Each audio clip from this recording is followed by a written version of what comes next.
আসসালামু আলাইকুম viewers, welcome back to my channel. আজকে আমি আপনাদের সাথে শেয়ার করব জলপাইয়ের আচার।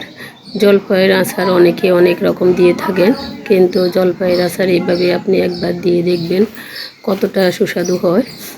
আর এই আচারটা দিয়ে বারবিকিউ সস, বার্গার সস, যে কোনো সসের মধ্যে আপনি ইউজ করতে পারবেন।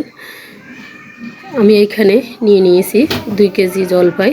জলপাইগুলোকে আপনারা সাথে সাথে সিদ্ধ করে নিতে পারেন। আমি 2 দিন পর্যন্ত এভাবে বারান্দায় রোদে রেখে দিয়েছিলাম, যাতে করে জলপাইগুলো একটু পেকে যায়। আমার জলপাইগুলো আমি 2 দিন পরে কী করেছি, ফুটন্ত গরম পানিতে সিদ্ধ করে নিয়েছি। যদি কাঁচা জলপাই দেওয়া হয় তাহলেও অনেকটা সময় নিয়ে সিদ্ধ করে নিতে হয়, আর যদি 2 দিন রেখে এভাবে আপনি দেন তাহলে 10-15 মিনিটে সিদ্ধ হয়ে যায়। আর সিদ্ধ হওয়ার পরে এখন আমি জলপাইটাকে একটু থেতলিয়ে নিব। আমার বাটিটা ভরে গিয়েছিল জলপাইটা 2 কেজি হওয়ার কারণে।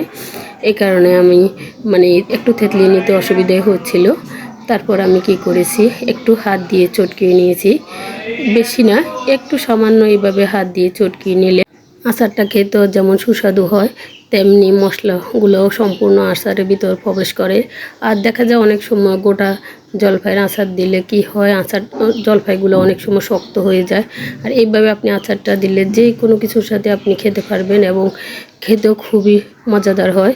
এখানে আমি একটি কড়াইতে নিয়ে নিয়েছি 1 কাপ পরিমাণ সরষের তেল, দিয়ে দিয়েছি একটি রসুন কুচি করে, দিয়ে আমি হালকা গোল্ডেন করে ভেজে নেব, যেন পড়ে না যায় সেদিকে লক্ষ্য রাখবেন।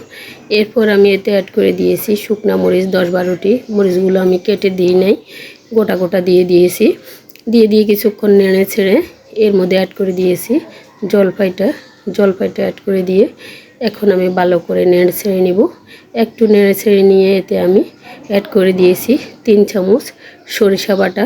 সরিষাটাকে আমি একদম মিহি করে বেটে নিয়ে নেই, হালকা মিডিয়াম করে বেটে নিয়েছি।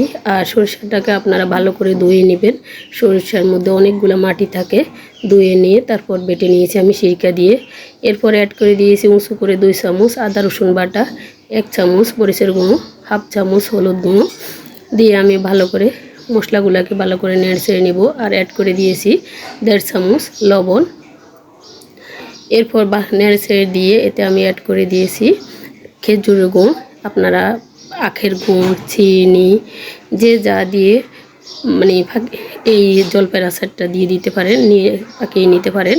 আমি এখানে দিয়ে দিয়েছি খেজুরের গুড়, আমার বাসায় ছিল এই জন্য আমি খেজুরের গুড়টা দিয়ে পাকিয়ে নিয়েছি। দেখতে পাচ্ছেন অনেকটা আঠালো আঠালো, অনেকটা সুন্দর হয়েছে আমার আচারটা। কিন্তু আমি একদিনে আচার কখনো দিই না, আমি একটি গামলায় নিয়ে নিয়েছি আচারটা, কারণ আমি পরের দিন আবার দিব। আমার মেজা আচার দেয় এইভাবে। আসলে আমি শারীরিকভাবে অনেক অসুস্থ ছিলাম এই সপ্তাহ, এই কারণে কোনো ভিডিও আপলোড দিতে পারি নাই। এর পরের দিন আবার আমি কি করছি, এক কাপ সরষের তেল দিয়েছি, আর দিয়েছি এতে আমি 5 ফোড়ন প্রায় 3-4 চামচের মতো দিয়ে একটু নেড়ে ছেড়ে নিয়েছি, যেন পুড়ে না যায় সেদিকে লক্ষ্য রাখবেন। এরপরে এতে অ্যাড করে দিয়েছি আবার 2 কাপ, ছোটো একটা হাফ কাপ থেকে হবে, হাফ কাপের মতো হবে বাটিটা, প্রায় 1 কাপের মতো। আবার দিয়েছি চিনি। আপনারা চিনি এবং গুড় যাই দেন একটু মিষ্টি মিষ্টি ভাবটা দিতে চেষ্টা করবেন। জলপাইয়ের আচার জলপাইতে এমনিতে টক। তারপর আমি আরও অনেকটাই চিনি দিয়েছি, চিনি দিয়ে নেড়ে ছেড়ে নিয়েছি। আর গুড় দেওয়ার কারণে আমার কালারটা দেখতে পাচ্ছেন কতটা লোভনীয় হয়েছে, খেতেও খুবই মজাদার হয়েছিল আচারটা সত্যি। এরপর আমি একটু লবণটা সেঁকে নিয়ে লবণটা দিয়ে দিয়েছি। আমার জলপাইয়ের আচারটা প্রায় ঘনিয়ে এসেছে, এই পর্যায়ে আমি দিয়েছি 3 চামচ পরিমাণ সিরকাটা দিলে আপনার প্রিজারভেটিভের কাজ করে, অনেক দিন ভালো থাকে। আমার আচার 1 বছর আচার 2-3 বছর থাকে। আমি আচার দিয়ে আমার দেবরের জন্য আমেরিকা পাঠাই, কিচ্ছু হয় না। দেশে আমার বাসায়ও 2-3 বছর থাকে, কিচ্ছু হয় না। দেখতে পাচ্ছেন তেলটা ছেড়ে এসেছে, আমার আচারটা হয়ে গিয়েছে। আমার রেসিপিগুলো যদি আপনাদের ভালো লেগে থাকে আমাকে লাইক করবেন, কমেন্ট করতে ভুলবেন না এবং সাবস্ক্রাইব করে আমার সঙ্গে থাকবেন। আজকের মতো এখানে বিদায় নিলাম। আল্লাহ হাফেজ।